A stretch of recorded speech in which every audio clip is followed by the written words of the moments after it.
Adolfo Alvarado Belloso nuevamente con ustedes desde Rosario, Argentina, en el programa Conversatorio Virtual sobre Temas Procesales que la maestría en Derecho Procesal de la Universidad Nacional de Rosario realiza como extensión conjuntamente con la Academia Argentina de Derecho Procesal.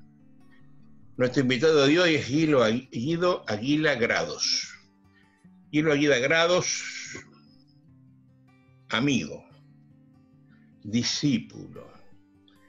Lo conocí en el año de 2005, logré reclutarlo para la maestría en Rosario y lo traje desde Perú.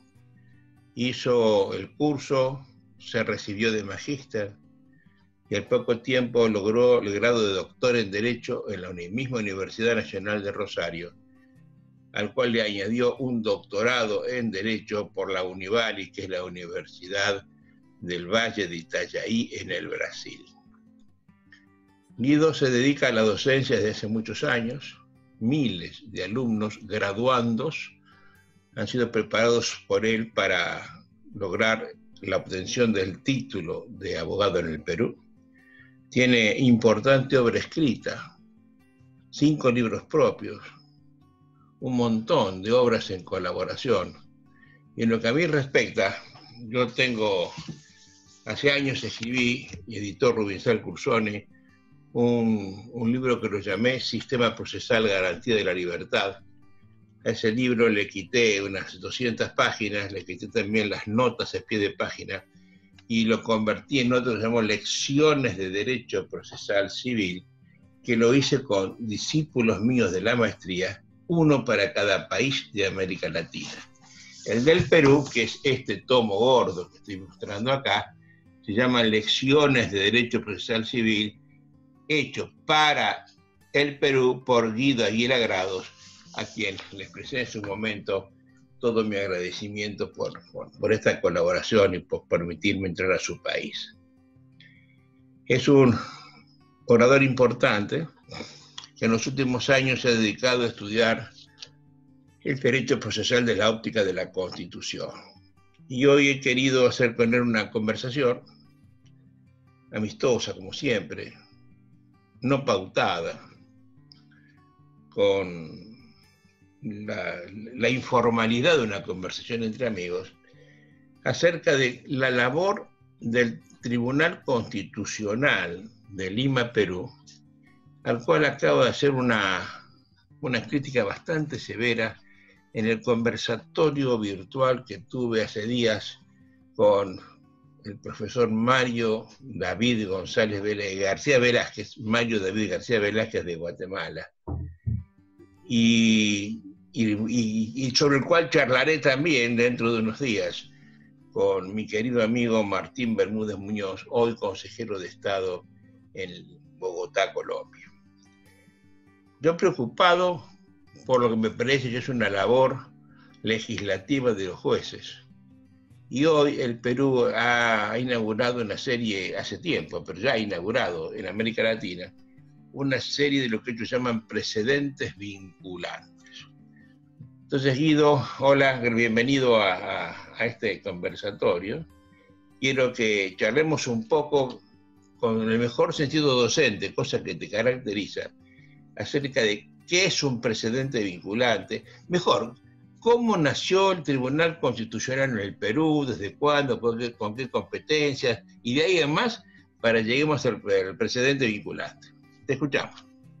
Muchísimas gracias, maestro Adolfo Alvarado. En primer lugar, la expresión de gratitud por este conversatorio, por esta oportunidad, porque ese importante universo que usted tiene de auditorio me permite hacer esta conversación, hacer esta comunicación con usted, y qué más de un tema tan apasionante como es el tema del derecho procesal, que como usted lo ha señalado, en los países como el mío, donde hay digamos, la sede, el ámbito constitucional está separado, está en los extramuros de lo que viene a ser el Poder Judicial, es mucho más notorio, ¿no? No es tan notorio esto, digamos, en el ámbito de Argentina, Uruguay,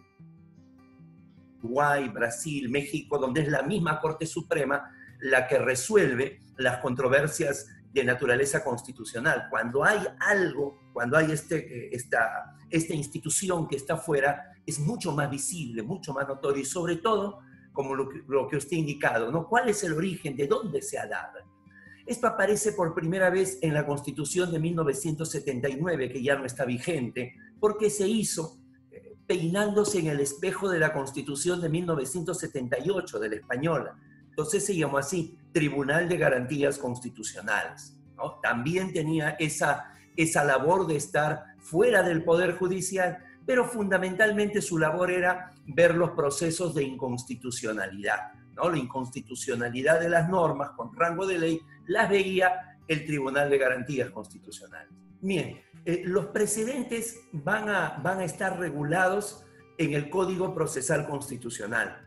El Código Procesal Constitucional se terminó el 31 de mayo del 2004 y luego de 6 meses de vacatio legis ya comienza a ingresar en vigencia el 1 de diciembre de ese año. Te interrumpo. ¿Hacía falta un Código Procesal Constitucional? ¿Hacía falta?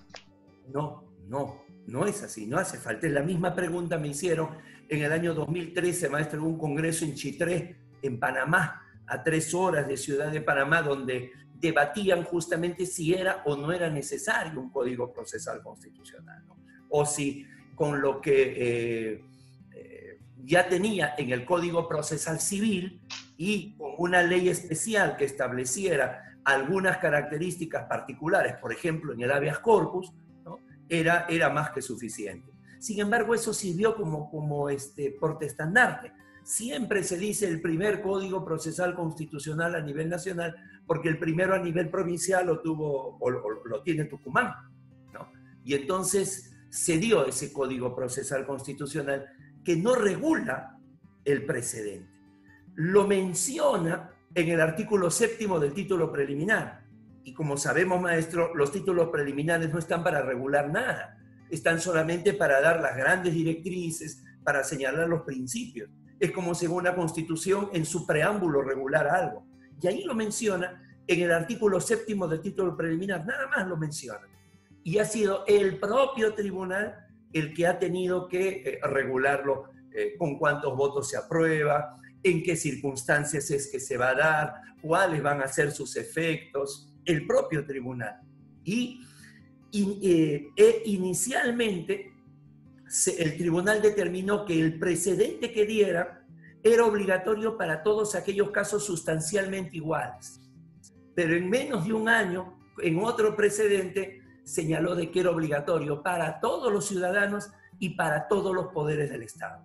Es decir, le da la fuerza de ley, ¿no? En esa clasificación, Constitución, Tratados de Derechos Humanos, y luego vienen Ley Orgánica, Ley General de la República, leyes ordinarias, allí ingresa el precedente. Con un añadido más, maestro, el precedente, en cualquier circunstancia que haya una antinomia con una ley, se va a preferir el precedente, porque el precedente es intocable. Mientras a una ley la puede derogar el Congreso, al precedente no. Mientras una ley se puede establecer amparo contra normas legales en el Perú, contra el precedente no. Mientras con una ley el juez puede ejercer un control difuso, con el precedente no. Entonces, dentro de todas las leyes, la primera viene a ser el precedente. Es más, hay algunos autores que dicen que tiene rango constitucional, con lo cual lo están convirtiendo al Tribunal Constitucional en poder constituyente. Un desorden. Oye, es una locura, ¿no? Una locura.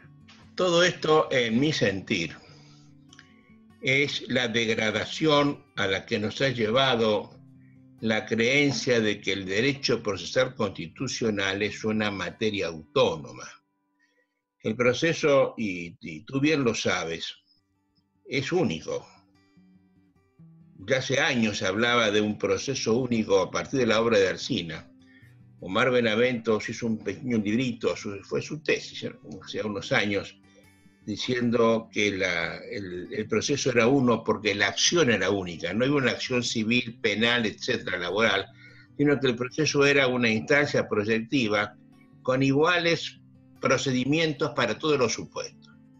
Yo tengo muy claro que un proceso cualunque, del que vos quieras, no me importa la pretensión, que no integre el proceso, se compone de 4 pasos: una necesaria afirmación, robó, le presté, no me devolvió, me despidió; una contestación, no me despidió, no robé; una confirmación o prueba de la afirmación negada si se niega; y una alegación para convencer al juez acerca de lo bien probada o bien confirmada que está la afirmación negada, ¿no?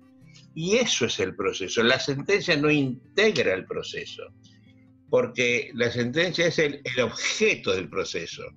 Y la palabra objeto, tomada en su exacta cuarta acepción castellana, es término a fin de los actos. Por tanto, si es el fin o el término de los actos procesales, no puede ser un acto procesal. Es un acto de esencia normativa. Entonces, los jueces norman para el caso concreto en su sentencia, es decir, poniendo nombre y apellido a la ley general previa y abstracta que ha hecho el legislador. Ahora, que son mutatis mutandis, ya hemos logrado que un poder del Estado que se dice judicial pueda tomar las riendas del poder absoluto, es legislar con carácter general y que sus normas no sean revisables solamente por él. Me parece que hemos llegado, por fin, al gobierno de los jueces, tan temidos en la Francia del siglo XIX y del siglo XX. Y nadie advierte eso. Nadie lo advierte. Más bien, el establecer, digamos, una política pública como que el Estado debe brindar un tratamiento integral a las personas con VIH, ¿no? O sea, ¿quién va a estar en contra? O que se indique de que en los lugares que se habla predominantemente el quechua, los contratos, además de estar en español, deben estar en quechua para que puedan realmente desarrollar su derecho la población indígena. ¿Quién va a estar en contra? El tema es fundamentalmente cuál es la forma. O sea, no le corresponde. Hay una suerte, maestro, de hay que llegar a Ítaca, ¿no? Ahí está Penélope, ahí está Telémaco, pero a cualquier precio. Y eso no es. O sea, eso no es derecho.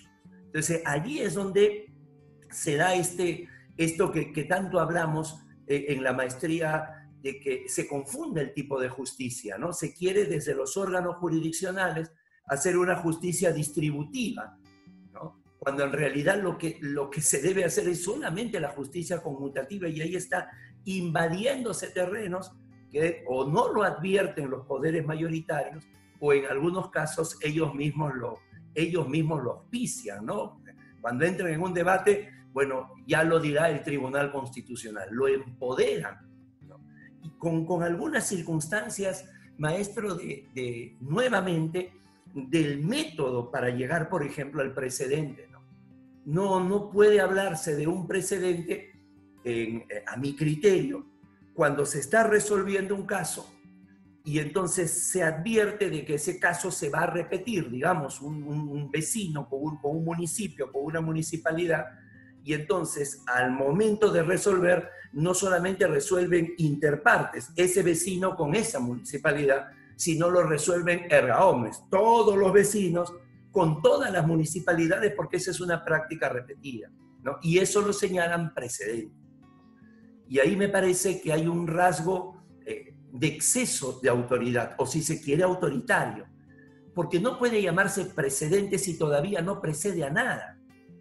O sea, esa es la primera sentencia, ¿no? En todos los ámbitos, la jurisprudencia como tal, la jurisprudencia seria, tiene una característica que lo diferencia de la ley, que es que se va dando de manera paulatina, no con una sentencia, sino con un conjunto de sentencias, la segunda, la tercera, la cuarta, que va madurando, va corrigiendo, va puliendo, va aumentando, y que finalmente eso lleve a una predictibilidad. Acá no, acá es la primera, no, lo declaro precedente, y a partir de allí se convierte en una norma con fuerza de ley. Es el tribunal el que declara el carácter de precedente. El carácter lo declara el tribunal, ¿no? Toma la sentencia y dice el fundamento 2, el fundamento 6, el fundamento 8, el 9 y el 11 y el 19 constituyen precedentes vinculantes. Y eso ¿Eso se publica dónde? Por ejemplo, la Constitución señala que tiene que publicarse en el diario oficial. Y eso, por ejemplo, por práctica ya se perdió. Basta la publicación en la página web del Tribunal Constitucional. Yo pregunto, la publicación de la ley tiene una sanción, una promulgación, una publicación. Y es ley a partir de la publicación, que es una ficción, claro está, pero es una ficción que tenemos que aceptar necesariamente. Si no se publica en el órgano oficial de las publicaciones del Estado, pues no es ley. Y sin embargo, usted está sufriendo leyes que no son leyes por falta de publicación. ¿Es así? Así es, así es. Es más, esta pandemia, cuando se ha querido que los colegios nacionales del interior del país tengan clases virtuales, se ha advertido la debilidad, la precariedad del sistema de Internet. Entonces no puede darse a este nivel el que salga publicado en la página web y ya se convierta prácticamente en una... Eso lo autorice o se asimile a una publicación y a partir de ahí se haga su valor normativo. Qué locura, ¿no? ¿Cuántos precedentes hay obligatorios? Hay 51. En la página web del Tribunal Constitucional aparecen 52, pero el mismo tribunal, antes de brindar los precedentes, dio una sentencia donde establece cuáles son las características que debe tener un precedente. Y no, hay uno que no corresponde. Para mí son 51 precedentes en 15 años de vigencia. Estamos hablando de un promedio de 3 precedentes por año. De esos 51 precedentes, la mitad, 26, se han dado en el ámbito previsional y en el ámbito laboral. Son los más recurrentes. Guido, gracias por esta charla.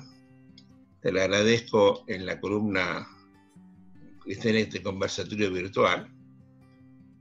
Vas a tener noticias de la edición de esto y de la aparición. Y seguramente te llamaré nuevamente porque quedan cosas interesantes para charlar contigo. Gracias por todo. Un fuerte abrazo. Soy yo, maestro. Muchas gracias por la oportunidad y siempre debe haber alguien que se ponga a pensar, que provoque algo, que se ponga a debatir para que todo esto sea mejor. Muchísimas gracias. Hasta siempre, Guido. Muchas gracias por todo. Chao, hijo. Chao. Gracias.